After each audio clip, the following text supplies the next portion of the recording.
Es un punto que también estaremos debatiendo en la segunda parte de este programa y por supuesto es el mensaje que queda para el resto de los magistrados, teniendo en cuenta no solamente los pronunciamientos que ha hecho el gobierno nacional, sino las críticas que ha recibido el magistrado Bernal luego de haber tomado ese voto hace cerca de un mes en ese fallo de la Corte Constitucional. Voy a integrar en este momento en la ciudad de Bogotá, en Colombia, a Guillermo Rivera, es el ministro del Interior, quien nos acompaña en este momento. Bienvenido al programa de la noche. Buenas noches, Jefferson. ¿Cómo está usted? Pues, ministro, estamos en este momento precisamente tratando de entender cuáles fueron las razones que llevaron al gobierno nacional a emitir o hacer esta solicitud de nulidad precisamente ante la Corte Constitucional.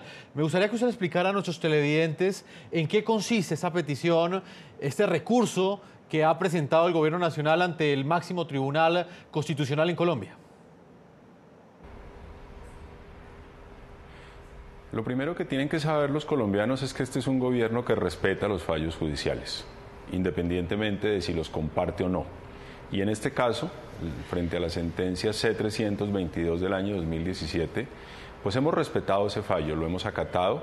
Prueba de ello es que hemos venido tramitando en el Congreso en las últimas semanas los proyectos de ley y los proyectos de acto legislativo en las condiciones en las que lo ha planteado el fallo de la Corte Constitucional.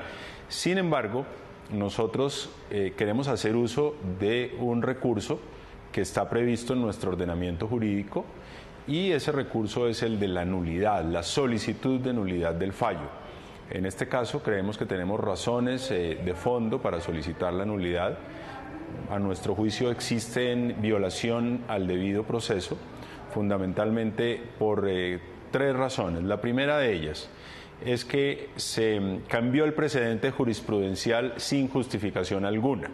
La Corte Constitucional había venido diciendo en fallos anteriores que la competencia que tiene el gobierno nacional en la discusión de las leyes del presupuesto general de la nación y en la ley que se aprueba el plan de desarrollo de avalar o no avalar proposiciones de los congresistas.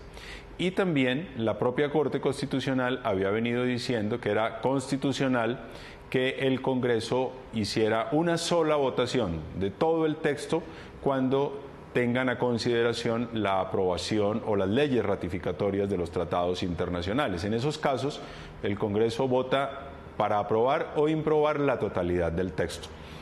Esas dos, digamos que esos dos elementos fueron las razones por las cuales el gobierno presentó, en las condiciones en que presentó, el acto legislativo del Fast Track. Luego, lo que decidió la Corte en la sentencia C-322 es distinto a lo que había venido decidiendo con relación a las leyes aprobatorias del presupuesto, del Plan Nacional de Desarrollo y de los tratados internacionales. En ese sentido, nos parece que hay un cambio del precedente jurisprudencial que no está justificado a nuestro juicio. La segunda razón tiene que ver con que el magistrado Carlos Bernal, quien participó de esa discusión que terminó siendo la sentencia C-322 del año 2017, se posesionó el día anterior. No obstante que en el pasado había fijado su postura frente a este tema que era objeto de discusión en esa sala de la Corte Constitucional. Él había publicado en revistas algunas de sus opiniones, pero dado que se había posesionado el día anterior y esta discusión se dio 24 horas después, pues era imposible presentar una recusación para obligar a que la sala estudiara la posibilidad de determinar que él estaba incurso en un conflicto de intereses y que no podía participar de esa discusión. En 24 horas era realmente imposible poder impetrar una recusación como seguramente lo hubiésemos hecho si hubiésemos tenido un tiempo mayor. Y la tercera razón tiene que ver con que no hay coincidencia entre la parte emotiva de la sentencia y la parte resolutiva. En la parte emotiva de la sentencia se declara exequible o constitucional el encabezado del artículo, sobre el cual luego se declaran inexequibles unos literales. Y en el encabezado se está diciendo que es constitucional que el procedimiento de Fast Track solamente puede ser utilizado para la implementación normativa del acuerdo. Pero más adelante declara inexequible los literales que le permiten al gobierno de alguna manera ejercer algún control para garantizar que lo que se incluya en estas normas de implementación normativa sea fiel al acuerdo. Básicamente por esas tres razones, el gobierno, a través de la Agencia Jurídica de Defensa del Estado, considera que hubo una violación al debido proceso y le solicita a la Corte Constitucional declarar la nulidad de esta sentencia. Ahora, si la Corte desestima nuestros argumentos y reafirma lo que ya produjo la sentencia C-322 del 2017, pues el gobierno igualmente respetará y acatará ese fallo como lo respeta y acata a todos. Ministro, pero ¿no es una práctica antidemocrática pedir un fallo de nulidad frente a una sentencia que lo que está favoreciendo, según lo que hemos podido leer en ella, es una mayor deliberación en el Congreso, que es uno de los ejes centrales de una democracia? Jefferson, yo no comparto ese punto de vista. En el Congreso, aún antes del fallo de la Corte, había una profunda deliberación. Si usted revisa los videos o los audios de los debates que se dieron en el Congreso, fueron muchas horas de deliberación. Todos los partidos políticos, todos los congresistas que pidieron hacer uso de la palabra lo hicieron por un largo tiempo. Nadie puede decir que no haya podido exponer sus argumentos frente a las iniciativas que se hayan presentado. Cosa distinta es que el gobierno pudiera tener un poco el control de que las modificaciones de las proposiciones de modificación que se presentaran fuesen fieles al acuerdo, porque es que lo que no puede ser es que se vayan a presentar modificaciones que desnaturalicen el acuerdo. Esto es, digamos, de alguna manera muy similar a lo que ocurre en las aprobaciones de las leyes generales de presupuesto, de las leyes del plan de desarrollo y de los tratados internacionales. El gobierno avala o no una proposición en la medida en que en los casos del presupuesto pues vayan acorde con los techos presupuestales. El gobierno no puede admitir una proposición que vaya a ser considerada que vaya por encima de los ingresos de la nación, porque si una proposición de gasto va por encima de los ingresos, pues estaría violando las normas elementales de Hacienda Pública. Acá sucedería igual. Lo que el gobierno hacía avalando las proposiciones era no avalando aquellas que desvirtuaban o desnaturalizaban lo que decía el acuerdo, porque justamente este procedimiento especial lo que busca es desarrollar el acuerdo, pero eso no puede ser leído como una práctica antidemocrática, porque todos los partidos, todos los congresistas que quisieron hacer uso de la palabra, lo pudieron hacer en extenso, a profundidad, fueron debates de horas, y hasta antes de la sentencia, en los proyectos que se habían aprobado, que eran creo que 7, si la memoria no me traiciona, se habían avalado 125 proposiciones, lo cual quiere decir que el propio gobierno estuvo muy abierto a que se consideraran las proposiciones siempre y cuando ellas fuesen fieles con el acuerdo de paz. El congresista Alirio Uribe Muñoz, usted al comienzo pues planteaba que pues es legítimo y está obviamente dentro del Estado de Derecho, dentro de la ley, que el gobierno pues acuda a este tipo de herramientas jurídicas, en este caso pedir la nulidad de un fallo. Pero quiero conocer su opinión frente a lo que hablábamos con el ministro del Interior, Guillermo Rivera. En caso de que este fallo de nulidad prospere en la Corte Constitucional, ¿no sería una práctica antidemocrática limitar esa capacidad que tiene el Congreso, que tienen los congresistas, gracias a este fallo, de presentar proposiciones frente a esos desarrollos normativos, frente a esas leyes y reformas con las cuales se está implementando el acuerdo de paz?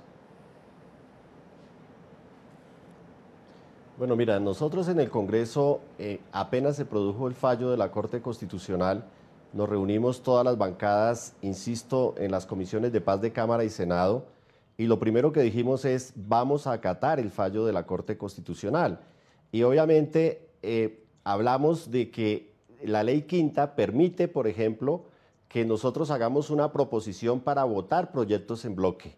Eso lo hacemos todos los días en el Congreso, en todas las votaciones, es decir, cuando hay un proyecto muy grande y hay acuerdos y no hay proposiciones, se votan en bloque, eso no tiene ningún problema. A mí lo que me parece peligroso es que una institución tan respetable como la Corte Constitucional la sometan a los vaivenes de la política, de quienes están de acuerdo o en contra del proceso de paz. Yo creo que la Corte Constitucional no es enemiga del proceso de paz. Yo creo que todos los magistrados de la Corte Constitucional son personas competentes, personas que tienen las capacidades, la dignidad para ser magistrados. Hay que dejar que la Corte actúe e insisto, nosotros como congresistas, con ese fallo o sin ese fallo, vamos a seguir votando. Yo entiendo que el problema que hay en el Congreso es que algunas bancadas del Congreso extorsionan, perdónenme que lo diga así, casi que extorsionan al gobierno y tratan de exigirle al gobierno prebendas o lo que sea para mantener el quórum o para votar. Eso no es un secreto, eso lo dicen los medios de comunicación, los periodistas, eso se siente en las plenarias del Congreso. Entonces yo supongo que el gobierno lo que quiere es que el trámite sea más rápido para no verse sometido, digamos, a esos condicionamientos de algunas bancadas de congresistas que presionan al gobierno a través de, insisto, retirarse de las votaciones para mantener el quórum. Entonces yo pediría que dejemos actuar a la Corte Constitucional. Creo que es un error meter en un debate político a la Corte Constitucional. Yo no diría y me opongo a que se gradúe la Corte Constitucional como opositora al proceso de paz, pero también me opongo a que pretendan decir que la Corte es una cómplice o una Corte que no es independiente y que se va a atener a las decisiones del gobierno. Yo creo que hasta hoy una de las instituciones más respetables en la justicia colombiana es la Corte Constitucional. En lo que compete al Congreso, nuestro deber es legislar y obviamente hay unos trámites y los vamos a seguir. Representante de la Cámara, Lirio Uribe Muñoz, le agradecemos el tiempo que usted le ha concedido al programa La Noche. Lo quisimos invitar hoy precisamente porque su voz es importante para analizar esta nueva decisión y este nuevo momento político que enfrenta el país. Salud Hernández, antes de irnos a ese primer bloque a comerciales, el representante de la Cámara planteaba un punto bien importante y es el que tiene que ver con la actitud que están teniendo diferentes congresistas. Esta sentencia de la Corte Constitucional que limitó el fast track, pues por un lado permitió que congresistas tuvieran la oportunidad de plantear proposiciones, pero hay otro análisis que también es el que hace el congresista y que viene a este debate, y es la valoración que tuvo cada voto de cada congresista de la misma unidad nacional en este momento. Hablaba el congresista prácticamente de un chantaje al gobierno, de una extorsión al gobierno, para que haya no solamente el quórum, sino también para que esos congresistas voten. ¿Qué podemos analizar frente a ese punto, Salud? Es que todo esto, desgraciadamente, muestra la parte, digamos, más oscura de la política. Por un lado, ya digo, un gobierno persiguiendo a un magistrado porque se le sale del redil de alguna manera y sabiendo además que la Corte Constitucional está sometida, pues igual que el resto del Poder Judicial en Colombia, está muy desprestigiado. Entonces, y la Corte era la única que se salvaba, pero desde hace tiempo ya tampoco. Entonces, el gobierno lo que hace es como atacar, lanza en ristre contra un magistrado porque para que la gente no lo sepa, el voto del magistrado estaba casi en empate y fue el que inclinó la balanza en contra del fast track, digamos. Entonces, y como dice lo que dice el congresista es absolutamente cierto.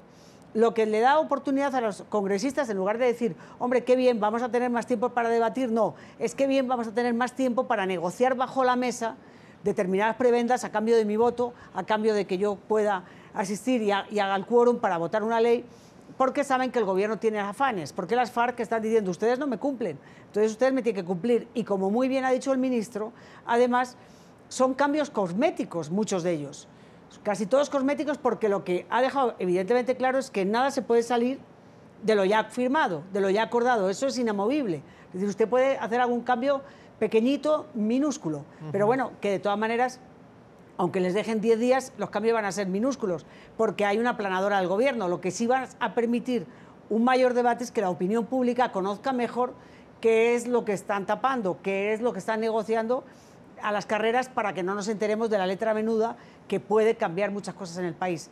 Pero claro que es una desgracia que el mayor tiempo de debate lo que suponga es mayor tiempo para pedir al gobierno prebendas, para pedir burocracia a cambio del voto. Y eso de partidos que supuestamente están a favor del proceso de paz.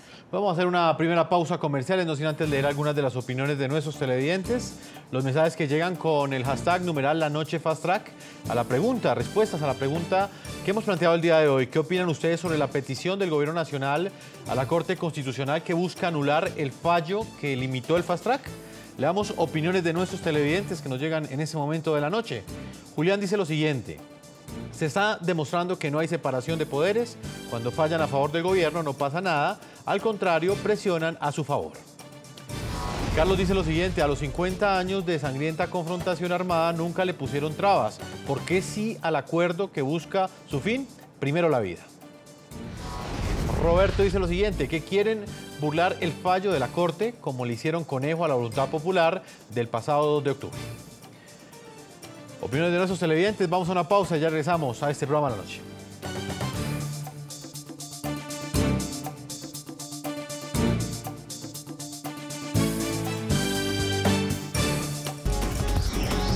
Ya regresamos con La Noche.